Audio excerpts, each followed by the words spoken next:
తీసేయాలి.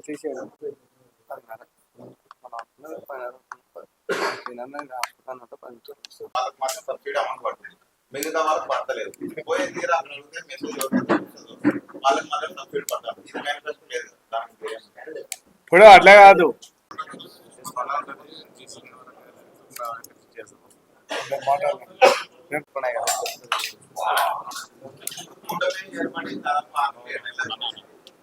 ఈరోజు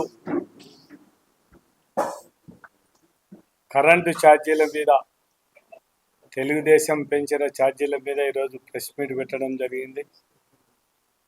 బాబు surety, వీరబాదుడు guarantee అంటే ఎలక్షన్ల ముందు ఛార్జీలు పెంచమని ప్రజలకు వాగ్దానం చేసి అధికారంలోకి వచ్చిన తర్వాత ఇచ్చిన హామీలను కూడా దొంగలో తొక్కి చంద్రబాబు నాయుడు ఈ 6 నెలల్లోనే 2 సార్లు కరెంటు ఛార్జీలు పెంచడం జరిగింది. ఫస్ట్ 6,72,000 కోట్లు ఫస్ట్ పెంచడం జరిగింది.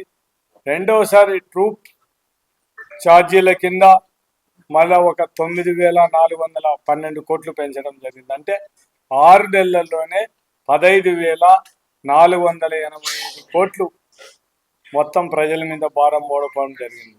అంటే చంద్రబాబు నాయుడు ఆయన ప్రజలు మోసం చేయడంలో బాబు బ్రాండ్ అంబాసిడర్ మాత్రం ఖచ్చితంగా చెప్పాల్సింది. మనం ఆయన మొట్టమొదటిసారి నుంచి కూడా ఆయన అధికారంలోకి వచ్చిన తర్వాత ఏదైతే ప్రజల ముందర ఎలక్షన్లో వాగ్దానం చేస్తారో ఎలక్షన్లు అయిపోయిన తర్వాత మాత్రం అవన్నీ కూడా అమలు చేయకుండా ప్రజలను మోసం చేసే నైజం కలిగిన వాడు చంద్రబాబు నాయుడు అని మనకందరికీ తెలుసు.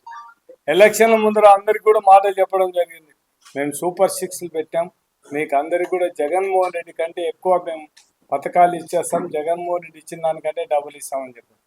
కానీ జగన్మోహన్ రెడ్డి ఇచ్చిన పథకాలు ఏమో కానీ చంద్రబాబు నాయుడు డబ్బులు ఇస్తాడని జగన్మోహన్ రెడ్డి ఇచ్చే పథకాలు కూడా ఇవ్వలేని పరిస్థితిలో ఉన్నాడు. కేవలం ఒక పింఛన్ పథకం తప్ప అమ్మఒడి కానీ, రైతు భరోసా కానీ, ఆసరా కానీ, చేయూత కానీ, ఫీజు రియంబర్స్మెంట్ కానీ ఏం కూడా ఇవ్వని పరిస్థితి చంద్రబాబు నాయుడు గవర్నమెంట్లో మనం చూడడం జరుగుతుంది.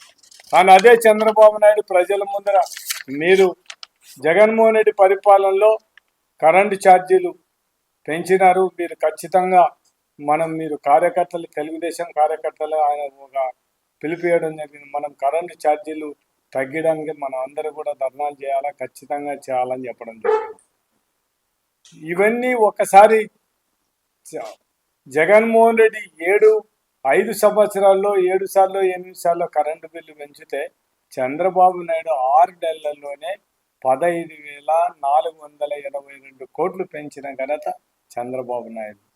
మొత్తం ఈరోజు ఒక్కసారి చూసుకుంటే మనం ఈ 9,412 కోట్లను కూడా ఒకసారి ఇంధనం సర్దుబాటు ఛార్జీల కింద ప్రభుత్వం ప్రజల నుంచి వసూలు చేసేది ఒక యూనిట్కి ఎంత వస్తుందంటే 92 పైసల రూపాయలు. ఖచ్చితంగా ఒక యూనిట్కు 92 పైసలు అదనంగా మనం చేయాల్సిన పరిస్థితి. అంటే వచ్చే నెల జనవరి నుంచి ఆ ఛార్జెస్ ఖచ్చితంగా ప్రతి ఒక్క యూనిట్ కూడా 92 పైసలు చేయడం జరిగింది. అదే దీపావళి పండగ రోజే రాష్ట్ర ప్రభుత్వం మీద 6,072 కోట్ల రూపాయలు కూడా కోట్ల భారం. ఈ ఛార్జీలను యూనిట్కు 1.27 పైసలు చొప్పున నవంబర్ నెల నుంచి వసూలు చేసే విధంగా తాజా ఛార్జీలతో కలిపి జనవరి నుంచి యూనిట్కు 2.19 పైసలు అంటే అదనంగా మనం ఇప్పుడు కట్టేదానికంటే అదనంగా ప్రతి ఒక్క గృహదారుడు కానీ ప్రతి ఒక్కరు కూడా ఇవి డబ్బులు కట్టాల్సిన పరిస్థితి ఉంది. అంతకుముందు మనం గతంలో 6,072 కోట్లు. ఇప్పుడు వాళ్ళు ఏదో కావాల్సినవి టిక్కేసుకొని పంపిస్తున్నారు. ఇప్పుడు సిలిండర్లు ఇచ్చేది కూడా ఒక సిలిండర్ మార్చి వర్కింగ్, ఇప్పుడు 2 సిలిండర్లు కూడా ఎత్తేసేదేం కాదు, మళ్ళీ వచ్చేది ఏమి ఉండదు. ఊరికే ఏదో ఇచ్చినామని కళ్ళ నీళ్లు దులపడానికి తప్ప చేసేది ఏం లేదు. కేవలం ఓట్ల కోసం మోసం చేసినారు, ఓట్లు వేయించుకున్నారు, అయిపోయింది. నీకు అవసరం లేదనుకుంటున్నారు ప్రజలతో.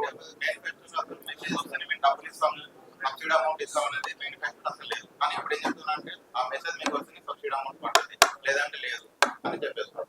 రెండోది వచ్చేసి నిన్న వాలంటీర్ వ్యవస్థ అనేది మామూలుగా పంపేస్తుంది. ఇంకా నువ్వు తెలియడం లేదు ఇంకా అయిపోయింది కదా, అసెంబ్లీలో చెప్పేసిన కదా వాలంటీర్ వ్యవస్థ లేదు. మేము అధికారంలోకి వస్తేనే 10,000 రూపాయలు ఇస్తాము అని ఇంతవరకు మాట్లాడుతున్నాం. అట్టందుకే కదబ్బా ఈ రోజు మనం మీటింగ్ పెట్టేది.